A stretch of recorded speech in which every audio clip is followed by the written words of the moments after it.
కలియుగంలో పాపభారం తగ్గించేందుకు వెలిసిన స్వామి గురించి తెలుసుకుందాం.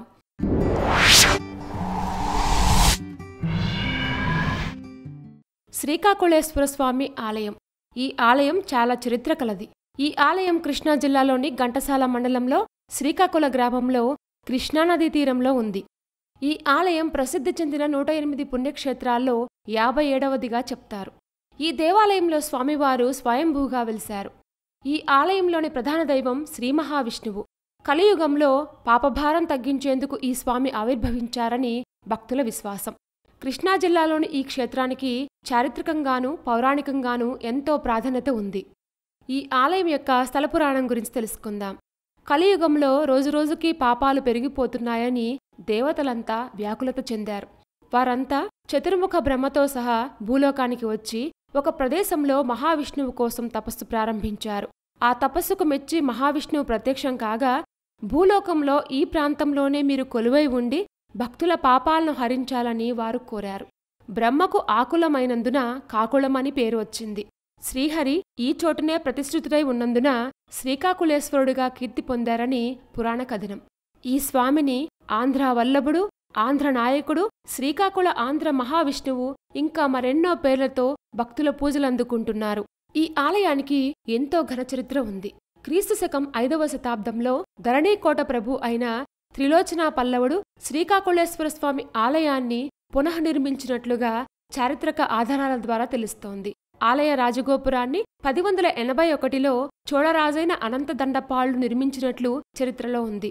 అలాగే విజయనగర సామ్రాజ్య అధిపతి శ్రీకృష్ణదేవరాయలు క్రీస్తు శకం 1519లో శ్రీకాకుళం వచ్చి కళింగ దేశంపై దండెత్తటానికి ముందుగా శ్రీకాకుళ ఆంధ్రదేవుణ్ణి ఆరాధించారని వల్లాభ్యుదయ గ్రంథం ద్వారా తెలుస్తోంది. రాజ్య విస్తరణలో భాగంగా శ్రీకృష్ణదేవరాయలు ఈ ప్రాంతానికి ఒకరోజు వచ్చారు. శ్రీకాకుళంలోని ఆంధ్ర మహావిష్ణువును దర్శించుకొని ఆ రాత్రికి ఊళ్ళోనే బస చేశారు. రాయలవారికి ఆ రాత్రి స్వప్నంలో స్వామి సాక్షాత్కరించి ఆంధ్ర కావ్యాన్ని రచించమని ఆదేశించారు. దాంతో ఆముక్త మాల్యద రచనకు రాయలవారు ఇక్కడే ఉపక్రమించారని చెప్తారు. ఆలయ ఆవరణలో ఆగ్నేయమూల 16 స్తంభాల మండపంలో ఈ రచనను రాయలు ప్రారంభించారు. దాంతో ఈ మండపానికి ఆముక్త మాల్యదా మండపంగా పేరు స్థిరపడిపోయింది. మంటపం మధ్యలో రాయలవారి విగ్రహం కూడా మనకు కనిపిస్తుంది. ఆలయానికి దగ్గరలో ఉన్న కృష్ణానదిలో స్నానమాచరించి స్వామిని దర్శిస్తే పాప పరిహారం అవుతుందని భక్తుల నమ్మకం. వైకుంఠ ఏకాదశి నాడు శ్రీ రాజ్యలక్ష్మీ సమేత శ్రీకాకుళేశ్వర స్వామిని ఉత్తరద్వార దర్శనం చేసుకుంటే పుణ్యలోక ప్రాప్తి కలుగుతుందని చెప్తారు. ప్రతి ఏటా వైశాఖ మాసంలో బ్రహ్మోత్సవాలు బ్రహ్మాండంగా జరుగుతాయి. ఆ సమయంలో చుట్టుపక్కల జిల్లాల నుంచి పెద్ద ఎత్తున భక్తులు ఇక్కడికి తరలివస్తారు. ఈ ఆలయం కృష్ణా జిల్లా విజయవాడ నుంచి దాదాపు 65 కిలోమీటర్ల దూరంలో ఉంటుంది.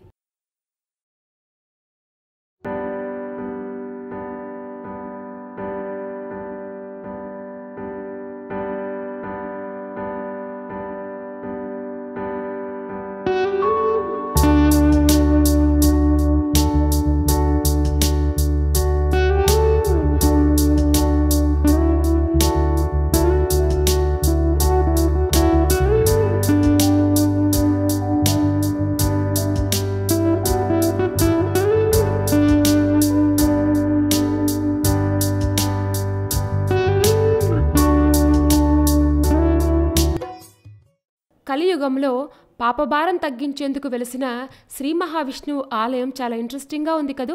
ఇలాంటి మరిన్ని విశేషాల కోసం మా ఛానల్ సబ్స్క్రైబ్ చేసుకోండి.